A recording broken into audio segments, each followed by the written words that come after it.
ईश्वरଙ୍କ नारे शपथ करुअछि जे मु विधि द्वारा प्रतिष्ठित भारतर संविधान प्रति श्रद्धा और निष्ठा रखिबी, भारतर सार्वभौमत्व अखंडता रक्षा करिबी, ओडिशा राज्यर उपमुख्यमंत्री रूपे मोर कर्तव्य श्रद्धा और शुद्ध अंतकरण रे निर्वाह करिबी एवं बिना भय व पक्षपात रे, बिना अनुराग व द्वेष रे सबु प्रकार लोकों प्रति संविधान और विधि अनुसार न्याय करिबी। मो कनकवर्धन सिंहदेव ईश्वरଙ୍କ नारे शपथ करुछि जे जो विषय राज्यर उपमुख्यमंत्री रूपे मोर विचार को अणाजिब बा मते ज्ञात हेबो ताहाकू एपरी मंत्री रूपे मोर कर्तव्यर समुचित निर्भय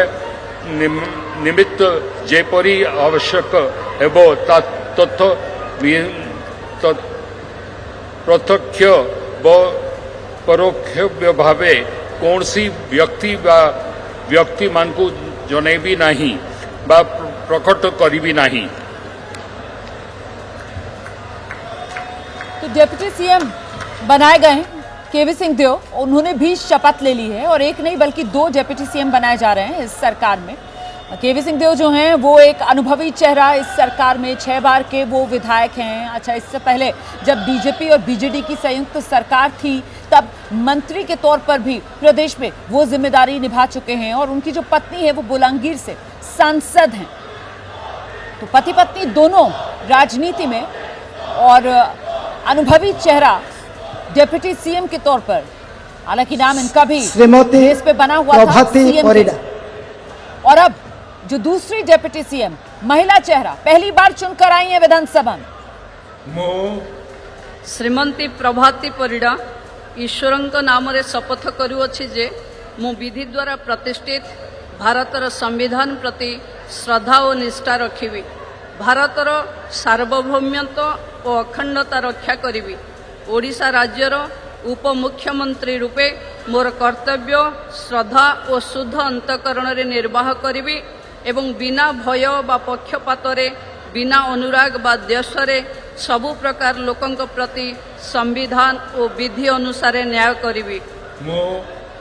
श्रीमती प्रभाती परिडा ईश्वरଙ୍କ नामरे शपथ करुअछि जे जेउ विषय राज्यर उपमुख्यमंत्री रूपे मोर विचार को अणाजिब बा मते ज्ञात हेबो ताहाकू एपरी उपमुख्यमंत्री रूपे मोर कर्तव्यर समुचित निर्वाह निमित्त जेपरी आवश्यक हेबो तत् भिन्न प्रत्यक्ष बा परोक्ष भावे कौनसी व्यक्ति बा व्यक्ति मानकू जणाइबी नहीं बा प्रकट करिबी नहीं। तो प्रभाती परिडा इन्होंने भी शपथ ले ली है, 2 डिप्टी सीएम बीजेपी की इस सरकार में, जिसमें एक केवी सिंहदेव और दूसरी प्रभाती परिडा। और अब जो बाकी मंत्री हैं वो उनकी शपथ लेने का सिलसिला यहाँ पर जारी रहेगा। मैं एक बार फिर से जरा रुक करती हूँ। अभय सर हमारे साथ मौजूद हैं। अभय जी, वो आपकी बात बीच में रह गई थी सर, प्लीज अपनी बात पूरी कीजिए। ये इतनी मजबूती इस बार के चुनाव में ओडिशा में बीजेपी को क्यों मिली? पिछले देखिए, कांग्रेस ने जो राजनीतिक स्पेस उड़ीसा में खाली किया था उसे भारतीय जनता पार्टी ने भरा और कांग्रेस उस स्पेस को दोबारा नहीं प्राप्त कर पाई। उसने कोशिशें कुछ जरूर की जिनके बारे में हम लोग कभी मौका मिलने में विस्तार से चर्चा कर सकते हैं, लेकिन कांग्रेस इसमें पूरी तरह नाकाम रही। भारतीय जनता पार्टी ने पिछले लोकसभा चुनाव में भी अच्छा प्रदर्शन किया था, हालांकि उसमें बहुमत नवीन पटनायक को प्राप्त हुआ था। तो मुझे लगता यह है कि इससे पहले उड़ीसा में एक तरह से पिछले चुनाव को देखने से लगता है कि स्प्लिट वोट की परिघटना जो देश के दूसरे अन्य प्रांतों में चल रही थी वो उड़ीसा में दिखाई दी। इस बार स्प्लिट वोट समाप्त हो गया है और कुछ जगहों से भी स्प्लिट वोट समाप्त हुआ, आंध्र प्रदेश से भी स्प्लिट वोट समाप्त हुआ है, यहाँ से भी स्प्लिट वोट समाप्त हुआ है। तो ये एक उड़ीसा के इतिहास में एक बिल्कुल नया अध्याय है।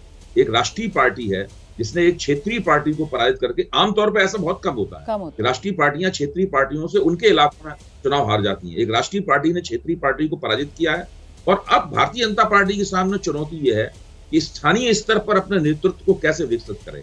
अभी भारतीय जनता पार्टी के पास नवीन पटनायक के मुकाबले का ऐसा कोई चमकदार चेहरा और नेतृत्व नहीं है। अब वो लोग सरकार चलाएंगे तो अपना नेतृत्व भी विकसित करेंगे। जिस तरह से उन्होंने उप प्रधानमंत्री चुने हैं और जिस तरह उप मुख्यमंत्री चुने हैं और जिस तरह मुख्यमंत्री चुना है, उससे लगता है कि वो उड़ीसा के समाज के जो सभी पहलू हैं, जो उड़ीसा में शायद 23-24% आदिवासी होंगे, उन्होंने एक आदिवासी को चुना है, आदिवासियों में उनकी पैठ मजबूत और अच्छी हो सके।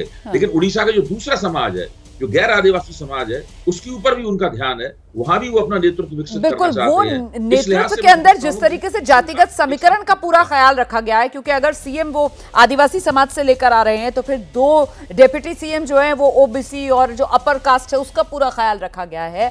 और इसी तरीके से मंत्रिमंडल के जो बाकी चेहरे होंगे उनके जरिए भी कहीं ना कहीं ओडिशा के हर क्षेत्र और हर समुदाय को प्रतिनिधित्व देना, सत्ता में हिस्सेदारी देना, उसकी कोशिश यहां पर नजर आएगी।